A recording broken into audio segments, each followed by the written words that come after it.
day-to-day thing. Welcome into today's version of Strategies for Living, the television version. I'm marriage and family therapist David McMillan. I'm delighted that you've tuned in. Join with us today here on Strategies. Of course, Strategies for Living, we're all about helping us live, and the key phrase there is live healthier, happier, more peaceful lives in our bodies, minds, spirits, and relationships. And we are going to talk about living today.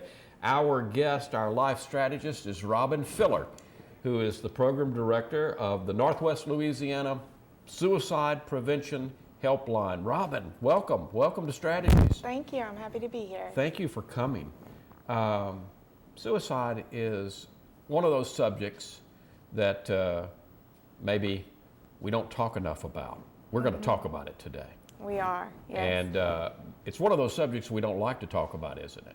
Correct, and it's important to talk about it. And would I be correct in saying that suicide, and the reason we need to talk about it, is because there's virtually, I would dare say, no family that is watching us right now, no person in a family who that family or that system, that family system has not been touched either within their family, extended family, or friendships by suicide. Would I be right about that? Yes, you're correct. We know that about 112 Americans commit suicide every year. So that is a lot of people that we're talking about, and a lot of families and friends that are affected by that choice. Now that's 112, is that every day? Every day, that's daily. Daily. We lose 112 Americans. Correct. Okay. Now, what happens in terms of what makes people turn to the idea of something so radical? We talk about a permanent solution to most of the time what is a temporary problem. We're going to talk about that today. But what goes on in people's minds to bring them to, in our world, what we call suicidal ideation, because that usually precedes the act itself, right? An immense amount of hopelessness, various life situations that you just don't see any way of overcoming. You don't see a way out. You've become so wrapped up in that situation, and it feels like there's just a wall that you can't get over. You can't see the resources that may be available to you. It feels hopeless and like it's never going to change. And that is one of the things that we do at the helpline, is look at those situations from an outside perspective and offer a resource for every circumstance that caller is facing and feeling hopeless about. We're there to let you know that you do not have to continue to feel the way that you're feeling right now. Right. There's help for you. And sometimes just reaching the helpline is so important and such an important resource in our community. The helpline is answered right here. Correct. Right here in our community. I've got a story about that later on in the program, but we want to keep this helpline here and healthy. It's not the only helpline that's available to people, but to know that there's a live person, a live trained person talking to me on the other end of that phone. 24/7. If you're in crisis, 2 a.m. on Christmas morning, you can will call. be able to reach a live person without voice prompts. There's no barrier to speaking with a live person immediately. Right. And let's say also that's a trained live person. So they may not all be licensed counselors, but they receive training before they're put on the helpline, right? Correct. Extensive training. Yes, correct. And we do have licensed counselors on call 24/7 to help us work through crisis calls. So Okay, there so you have the is ability to clinical connect. support. Yes. Okay. Yes. All right. And let me go ahead and just share, because it's a local. I was so impressed with the way the helpline handled. I had a client several years ago who got into crisis. And I had, in my office, I keep the helpline number on little cards. And so I had given this gentleman the helpline number. And I was over here at the boardwalk and received a call from the helpline. We've got your client on the phone. And I was hooked up and was able to talk to him, to get an appointment for the next, ask him if he needed to go to the emergency room or go to the hospital. No, the people at the helpline had really helped him, but he thought it was a good idea, and the counselor on the helpline thought it was a good idea if we connected the next day. Absolutely, so we met on a Saturday, but the helpline made all of that happen. Exactly. They found me. Yeah, that's why I always say when you're working for a suicide prevention helpline, you use all of the resources in the community because each caller is facing their own circumstances. They come to the table, to the call with their own history. This caller, for instance, had a history with you. And so if that is something that we can use to pull them back from that decision, we're definitely going to do that. Yes. So, yeah. Is there a typical call, Robin? Is there or is every situation so different? I would say every situation is so different. The thing that threads all situations together is that hopelessness. And I always say our number one job is to establish hope. Figure it out what it is that caller is experiencing that makes them feel like there's no other out, that this cannot get better. And use that and address that to build hope and let them know that it doesn't have to continue to be the way that it is right now. Now, you've been doing this for 9 years. Wow. Started out as a part-time helpline specialist. What brought you, what attracted you to come to work at the helpline, and now you're the program director? Well, there's very few jobs in this field that I feel like you can have such an immediate impact. Yes. These callers are calling you at their breaking point, their point of absolute crisis. And in that moment, we can make an immediate impact and offer them resources that they never knew existed. And you can hear that relief as the call goes immediately. Sometimes we may only have 15 to 30 minutes with the caller, but during that time, the difference from the beginning of that call to the end of that call can be extraordinary. Yes. So. Yes. Now, some people may not be aware, but the helpline is actually part of the problem gambling helpline. Which has been going on here for a number of years. And I was not aware that the highest suicide rate of any of the addictions is in gambling addiction. Correct. So that's kind of the way this all came about, isn't it? The gambling addiction helpline was already very adept at handling suicide calls. Had to be. Correct, because of what they did, right? Yes, we've been answering the problem gambling helpline, the number that you see on casino advertisements, gambling problem call. We've been answering that line for many, many years. And you take calls all over the country. Correct, we do. Here in Shreveport, Louisiana. We do. Yeah.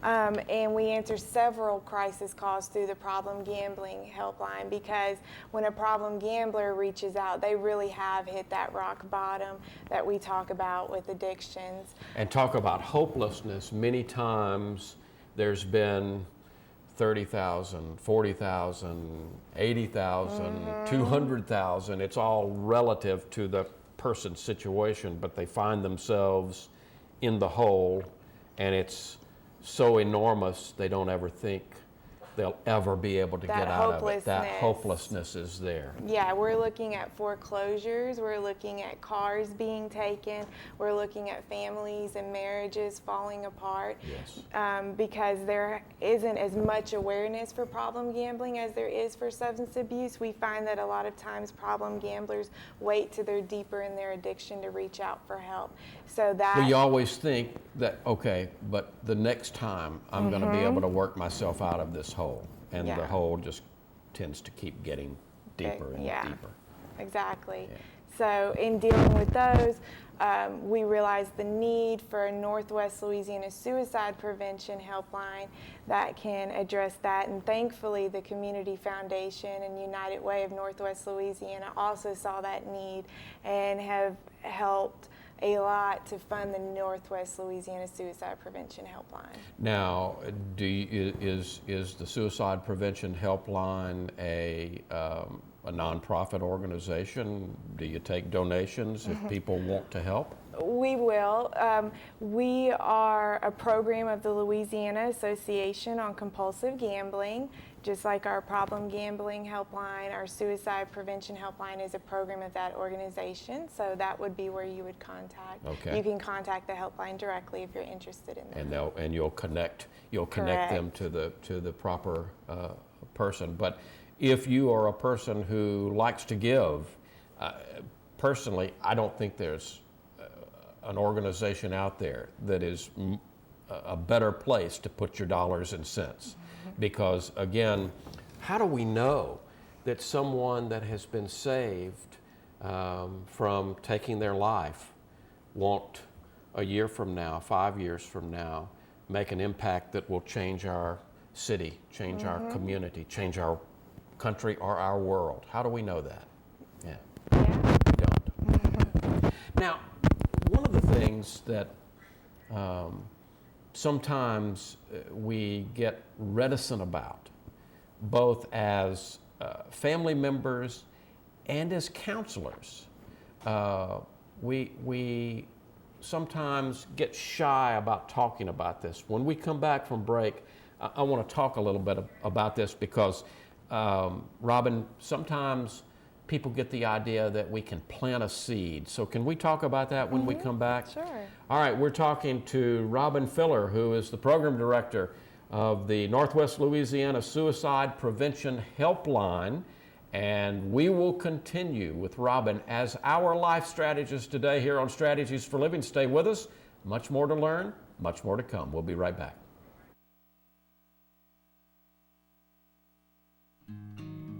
From the time I was born, I was in a theatrical family, and now I'm dean of the division and pretty much the director of the theater aspects. I love that people come to theater to experience the pain and tragedy and joy of other people's lives. I think that's kind of a beautiful thing. It's a release. The whole experience of being on stage, it's scary, but I think it's kind of worth it because you get this adrenaline rush, you get all these emotions that you don't get to feel every day. I haven't found a similar experience quite like it yet. It comes to a point where everything around me is real. The theater is the one art form that encompasses all art forms. It's not about the final product other than the experience that happens when it happens. As a student, you learn like every aspect of theater. You know, you learn costuming, you learn lighting, you know, you're building sets every day, and you're in makeup class, and you also, you know, take directing and acting. I mean, you do it all.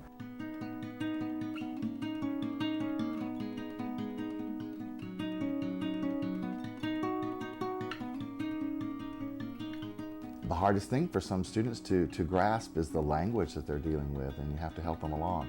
So when I find a student who has a lot of talent but needs some encouragement in other areas, that's the ones I really enjoy working with the most, I think. Well, the faculty and staff at Bossier Parish Community College is absolutely fantastic. They wish they could keep you forever, and they love you and all that, but they want you to spread your wings and fly, and they are seriously preparing you for that. We're looking to increase our audience development, which will bring in more people to see how wonderful our students are and how many opportunities that we can give them. Also giving the experience to the students that they need so they can get out of here with their degree and get a job.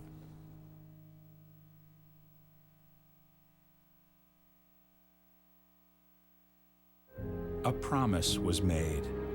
A promise that hit the beaches of Normandy. A covenant that split the skies over Berlin. A vow that captured Iwo Jima. A promise was made. A solemn oath that liberated Seoul. A sacred trust that defended Khe Sanh. A pact that dug in Da Nang. A contract that weathered Tet. A promise was made. A pledge that stormed the desert in Iraq. a bond that patrolled door to door in Fallujah, an IOU that braved IEDs in Kandahar. A promise was made to America's veterans, a promise we all must keep. DAV fights for all veterans and their families so they get the health care, financial benefits, and support they earned. If you're a veteran who needs help or you'd like to help us keep the promise, visit DAV.org. And welcome back. Welcome back into Strategies for Living, the television version, and you're obviously watching Strategies for Living. I'm marriage and family therapist David McMillan. Thank you for tuning in. But don't forget, you can listen to Strategies. We started out on the radio, and we are still there where we started many, many years ago, 20 plus years ago, Robin. Wow. News Radio 710 Keel, Sunday mornings between 9:05 and 10. You can tune in to Strategies for Living. And you can also find us at www.strategiesforliving.com. And every Wednesday, our Strategies for Living column in the Shreveport Times Voices section. So tune in to us, go online, www.strategiesforliving.com. Today, Robin Filler, who is the program director of the Northwest Louisiana Suicide Prevention Helpline, is our life strategist. You ever been a life strategist before? No. Well, it's important that you are a life strategist today. I got to put my glasses on. Fourth leading cause of death for adults between the ages of 15 and 64 in the United States. 2013, that's the last that we had statistics, 41,149 suicide deaths. That's what we know. Many deaths go questionable. Yeah. And so there's probably, that is a low figure. Currently, suicide's the 10th leading cause of death in the United States. A person dies by suicide every 12.8 minutes in the United States. That's incredible. Yeah, and just to make that more local, last year our Northwest Louisiana Suicide Prevention Helpline answered 150 calls from those contemplating suicide or family members worried about a loved one contemplating suicide. You're saying something very important there. The Suicide Prevention Helpline is there as a resource for this entire community. So if you are in crisis, call. And it's 1-877-994-2275. Correct. If you're in crisis, call. But if you are in relationship, a husband, a wife, a son, a daughter, someone else in your family, and you need help, call the helpline. The resources are there. Correct. It's all about connecting to resources, right? Correct. It's all about giving hope. And having that live, empathetic listener there available 24/7. 365. Like you Right. say, if you get in crisis at 2 in the morning on Christmas Day, someone is there to answer the call. That's correct. Yeah. Before break, we talked about, and I can remember being so reticent as a young therapist in training, and with very patient professors. But, you know, time out, wait a minute. Can't you plant the seed of somebody? I don't want to talk to somebody about do you feel suicidal? What if they're not suicidal, and what if I've planted the seed? And you're shaking your head like, No. Asking someone if they're contemplating suicide will never plant that idea in your head. If you're watching this today and you are not contemplating suicide, and I say, have you been thinking about suicide today? You would say, no, why would you ask me that? Right. Of course not. Right. But someone who is contemplating suicide, that gives them the permission to open up and discuss those feelings. so that question can be a difference maker then. Correct. And even for family members, even for friends, Correct. you cannot plant that seed. You cannot plant the idea of suicide in someone's mind, but you may be able to prevent it with that Yes. question. Yes. It's an important question to ask. You're not going to plant that idea. And one thing that the helpline wants to make sure that you know, I think sometimes the apprehension of asking that question is, well, what do I do if they say yes? If they say yes, then how do I respond? How do I help them? And that's what the helpline is there for. If you're speaking with a loved one, a friend, and they answer yes to that question, Call the helpline. correct. We'll talk with you. We'll talk with that person if they're willing to. Okay, but Robin, if I'm there and I'm contemplating taking my life, and I call the helpline, aren't you going to come get me and lock me up and lock me away? No, that is not a given outcome of any call to the helpline. We are, just as the scenario that you gave earlier, where we were able to contact that caller's counselor, being you, Right. and develop a safety plan. Our goal is to develop a safety plan, and that looks different for each person. Sometimes we do have someone suffering from substance abuse, and one of the things that can help them the quickest is to go to the hospital, but that is us working together with the caller to come to that outcome. That's going to be an individualized, and when I Correct. call in, it's an anonymous call, right? Correct. Okay. Yes. So I'm going to choose whether to tell you who I am. Correct. You're not going to, this is not Big Brother is watching you. No. Okay. No, we're there to work with you to come up with a plan to face whatever it is that you're facing as a caller and help to provide some hope and relieve some of that pressure and hopelessness. You talked earlier, Robin, about connecting to resources. Are there enough resources? Because, again, one of the things that I think is important for us to say, with all deference and due respect to anyone who has some religious ideas about the idea of taking your life, it's not bad people. It's not, quote unquote, wrong people who contemplate suicide. It's people in a great deal of pain. And so, what are do we have enough resources available in our community, and what are some of the resources that a client can be connected to? Well, we know that 80 to 90% of people that contemplate suicide are dealing with some sort of mental health issue, whether it be diagnosed or not. Depression, anxiety, bipolar disorder, schizophrenia. So our job with that would be, okay, do you have a past history? Have you been diagnosed with something that you know about? If not, we want to link you with some community-based counseling agencies, some private counseling agencies. If you're dealing with substance abuse or addictive disorders or problem gambling, we want to connect you with those resources in your area. If you're in immediate medical need, we can call an ambulance for you if that's something that you need. So really looking at each situation and lining you up with the appropriate resource. Homelessness, if you're facing that, we have resources in our community for that. Domestic violence, all of those sorts of issues, we want to line you up with the appropriate resource. So it's about connectivity then. And again, that is a direct link to more hope when you get off the call or as the call moves along than when the call begins.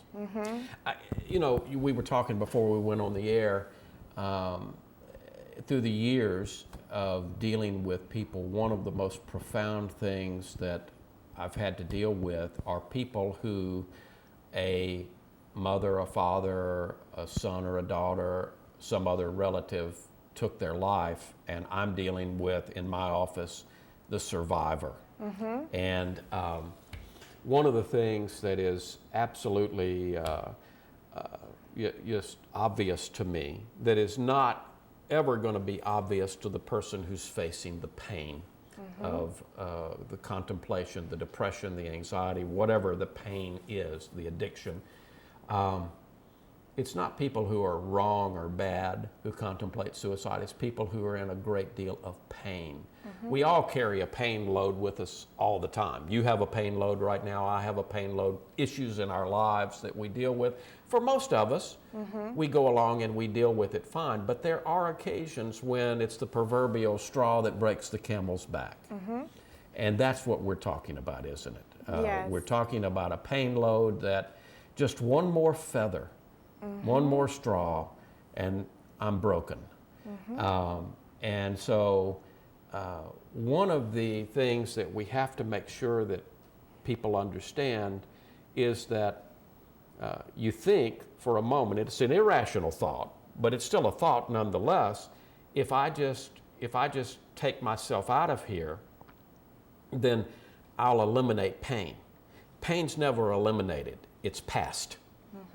So I'm dealing in my office with a 40-plus-year-old strapping truck driver, and he's crying like a baby because his mother last year committed suicide, and he can't understand it. That's a pain load that got passed, and anytime pain is passed, it's magnified. Talk a little bit about, am I right about that? Yes, and I would say that once you reach that pain load, it's difficult to see the other side of it, and it's difficult. We, not having reached that, can look on the outside in and say, well, if you have a substance abuse problem, go to a treatment center. But by the time you hit that payload, you're so exhausted from it and just feel like nothing is ever going to get any better that those options stop seeming as logical as they do before you hit that mark. And sometimes talking to another human being, talking to a live human being can be the primary source.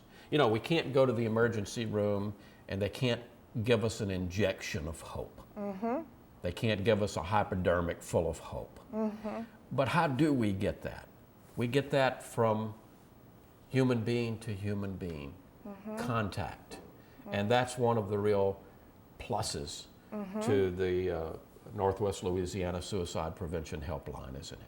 Yes, you can call there and feel heard, and we can line you up with real practical solutions, something that we're going to have a plan when we hang up this phone on what you're going to do, whether that's us transferring you somewhere or you acting on your own. There's going to be a real plan by the time you hang up on what your next steps will be, so you do not have to continue to feel the way that you do. Is it hard? Is this hard work for the counselors who answer the phones? I think it is challenging, but we have each other that understands what that experience is. We typically work as a team on a crisis call, trying to gather all those resources while the person talking is able to focus on actively listening to the caller on the line. So, and we have the clinical backup. So it just takes a team of us. There you go. Thank you so much for the work you do, Robin Feller. Thank you for coming and being our life strategist today here on Strategies for Living, and keep up the great work. Thank you. Folks, thank you for tuning in to Strategies for Living. Don't forget the Northwest Louisiana Suicide Helpline is there for all of us. Take advantage of it. We'll see you next time here on Strategies for Living.